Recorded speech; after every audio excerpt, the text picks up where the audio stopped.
Ano ulit yung sabihin? Hi mga kabida! Hi mga kabida, this is Francis Magundayao playing as Jairus sa ROADKILLERS. And this is Jerome Ponce playing as Marco sa ROADKILLERS. Yes, sir. Today, we're gonna be reading and reacting to petty revenge stories on Reddit. Ano Francis, ready na tayo? Oh yes, gusto ko yan mga kapetihan eh. I like Let's that. go, bisa mo na!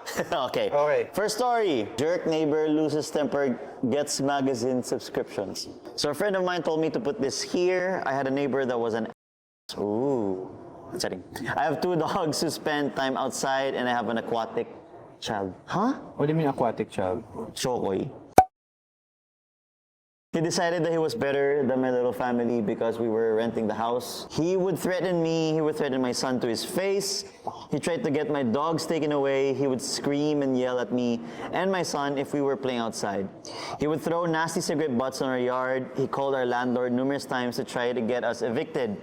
He even had his girlfriend call out landlord. He never would say anything to my husband, just my son and I. We never even met really. So, ibig sabihin nagreklamo siya, tapos di pa talaga sila nagkikita no? Other neighbors had complaints against him too. He was, in general, just a jerk. One day, while waiting in line at the grocery store, my son wanted to look at a magazine. No harm, no foul, and he was entertained. That is when I got the idea. I took the magazine inserts and signed him up for everything while checking the pay later option. Oh. He started receiving everything from home cooking to Cosmopolitan. To the Inquirer, I also created a fake email for him too, for these magazines. It was or is the only way to unsubscribe from them. He has since moved and now we have awesome neighbors, but I still wonder how many magazines followed him to his new address. Keep in mind, I had made this my life mission. I went to a bookstore and literally spent 30 minutes getting these inserts. Pero, Ang petty nga ang petty nga talaga. Pero, parang yun yung pinaka-harmless na way, revenge. to revenge na you make the someone para maging uncomfortable and uneasy sa lahat. Pero, na-drive away niya yung ano niya eh. Yeah, drive away ka talaga yun kasi you have to pay it. Kailangan mong bayaran yun eh. So, I guess that's so petty. As in, sobrang petty, no? May question ako though. Anong gagawin mo kung meron kang pala neighbor? Na hindi mo nakikita mind you. Nararamdaman mo lang presensya niya dahil nirereklamo ka. Sabi mong condo setting. Well, may nangyari na sa akin one time which is I understand naman na kaya siya nagreklamo dahil naging maingay kami with friends bago lang ako sa house tapos birthday ako. Nag-sorry lang ako sa mga guard. Hindi na mauulit. So, hindi na mauulit. Parang ang dami niya ng reklamo. Yung parking ng car ko sa harap, which nagpa-park din siya. Sobrang dami. Hanggang sa nalaman ko na lang na parang, kasi about the school, ganyan-ganyan. Parang problem siya, alam mo yun, yung mga school wars. Yeah. So, parang ang ginawa ko lang, hindi ako nag-revenge. Hindi ako ma-revenge na tao eh. Ang ginawa ko was, every time lumalabas siya, titingin lang ako sa kanya, singingiti ako. Right. Ganun lang. So anyway, parang kinakamusta ko lang. Meron ako kasi lagi mga niluluto or minsan bigay lang sa akin, mga food. Sinishare ko din sa kanila, sa mga bahay. So that's kind of ganun. Pero kung may revenge, baka siguro kapag kina-car wash ko sarili yung kotse, dadamay ko kanya. Kasi hihintayin ko. Hindi car wash yun ha? Libreng car wash sa kanya yun. Hindi, sa kanya yung tubig lang. Malaking magkakaroon ng tablet. So yun. Sa akin pre, one time yung ginawa ko. Dahil alam ko maingay kami kasi minsan nagpa-party kami sa garahe namin. Mga kaklase ko, ganyan. College party, parang ganun. Minsan nagreklamo kasi kapitbahay namin. Ang ginawa ko, niregaluhan ko siya ng isang malaking, 2 bote ng Red Bull na malaki. Red Bull? Simula nun, kinakawayan na lang kami. Parang, oy sir, sarap dyan ah. Dala akong pagkain mamaya, gagana na lang ako. So okay na kami. That's the perfect way to revenge, mga ganun. Abutan mo lang ng ano. Baka mamaya gusto lang din nila ng party. Dapat abutan mo lang din. Ikaw to. Okay, Your second turn. story. My friend did the most petty revenge thing for no reason. Parang gusto ko na yung gano'n habang pa-intense to. My best friend recently told me how there was a used video game, Dark Souls. Someone was selling on the Facebook marketplace. My friend messaged this guy and asked him if he wanted to sell it to him. The guy said no. In a pretty rude way. Pretty rude way. My friend then stalks this guy and finds out that he desperately wants to buy a book from another seller.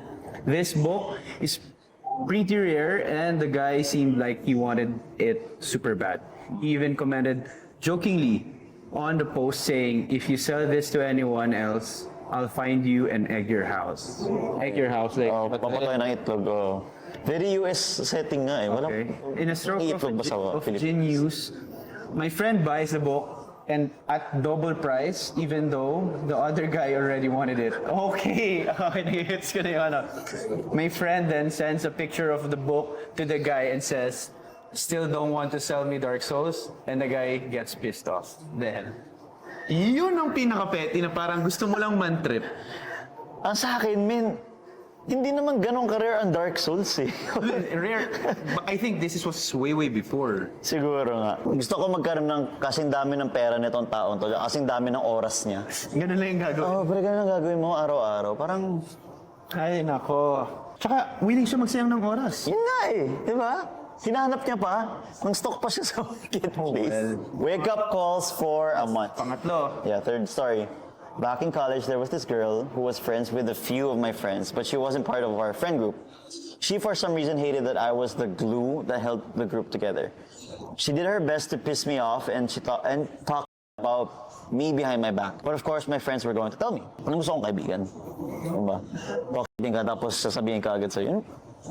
Pa. So I got her number from someone in my friend group and signed that for morning wake-up calls. Oh, that's so mean. From some website back in the early 2000s, you could choose what song or celebrity would greet the caller when they picked up. I think I spent around $50-ish just to do it. But I do remember that I chose Wham! Wake Me Up Before You Go. Wake me up. Yeah. Before you go. Yeah. Okay. And set the call time for 5 a.m. for a whole month. She had to eventually change her number because the dialing service was using a new number each time it called. Update, also forgot to mention she kept complaining about it to us. Meanwhile, I'm nodding my head like, oh, that sucks. So chuckle about it to this day because she never find out. Sheesh! Kaibigan ka pa man din, tapos gano'n mo siya i-revenge. Hindi niya trip eh. Oo nga, Hindi niya hindi trip niya eh. pero nasa isang... Friend group nga lang sila. Well, given na mas ang alam ko sa ganito, for sure hindi Filipino to eh. Hindi Filipino, $50. Kasi tayong mga Pilipino, diretso tayo eh. Kapag hindi natin ipaparamdam talaga na hindi natin siya. Hindi natin makikisama, alis na lalayo. Pero ito talaga, kasama niya pa rin. So talagang ginawa niya na lang, 5 a.m.? Grabe naman yun for the whole month. Feeling ko may memory ako ng ganyang klaseng website na wake-up call nga lang. Bibigay mo lang number mo. Tapos gigisingin ka na nila. May subscription din? Parang ganun. Parang, I think, umabot siya sa atin dito sa Pilipinas eh. Pero, Hindi talaga ng mga revenge So, for the last story naman, Game of Lights. Okay, this happened a few hours ago and I'm still laughing. It took place in Serbia. Wait lang. Kakapangyari lang to kanina at sinare niya kagad sa Reddit. It was a regular class on the second floor and the sun was shining. Bob was adjusting the curtain, realizing that if he moved it slightly to the left, the light would shine directly on me. He did just that, sitting next to the curtain so that if I stood up, he'd quickly pull it back into place. Irritated because I was wearing a sweatshirt, the one without a zipper. diretso lang. Unable to take it off and feeling overheated. I asked him to close the curtain. Instead, he opened it even wider. Okay. Wow. Medyo Such an... Neither of us wanted to create enough drama for the teacher to notice, as the teacher was conducting an exam during that class, so risking it wasn't worth it. That's when I noticed a ruler on the table, a glass ruler. I pointed the ruler, which naturally reflected light into his eyes, and positioned it to look like it was just leaning against my pencil case. Every time he moved, I adjusted it a bit. Later, he closed the curtain. Ito ang gusto ko. Yeah, ako ganyan lang din. This is the best revenge na for me. Yeah, for me, it's good timpla ng petty. Yeah. I mean, sige, okay, you'll taste your own medicine kung ganyan yung gagawin mo sa akin. Nakakita siya ng ruler. That for me is satisfying, yeah. Ako okay lang akong bilad sa araw, pero yung ruler na, alam mo sa watch na parang ginagano. Yung reflection. Yeah. Nakakairita yun. Yung igagalaw-galaw mo pa.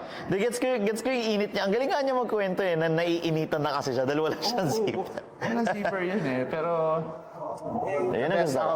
Yun ang gusto The ko. best tong pangatlo. Deserve. Pero yung iba, nako, sa mga napakinggan nyo, guys, huwag kayong tutulad.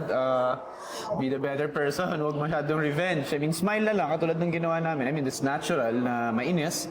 Pero, it won't do good kung gagawa ka ng masama sa masama. Bad to bad, right? But So, if negative you, to negative. But if you did end up doing it, share nyo sa Reddit, tapos tag nyo kami. Or tag nyo na lang kami sa Instagram or sa X. Sex. Anyway, maraming salamat guys for watching. And don't forget, ang Road Killers streaming on Viva One. Sa Viva One, bida ka dito.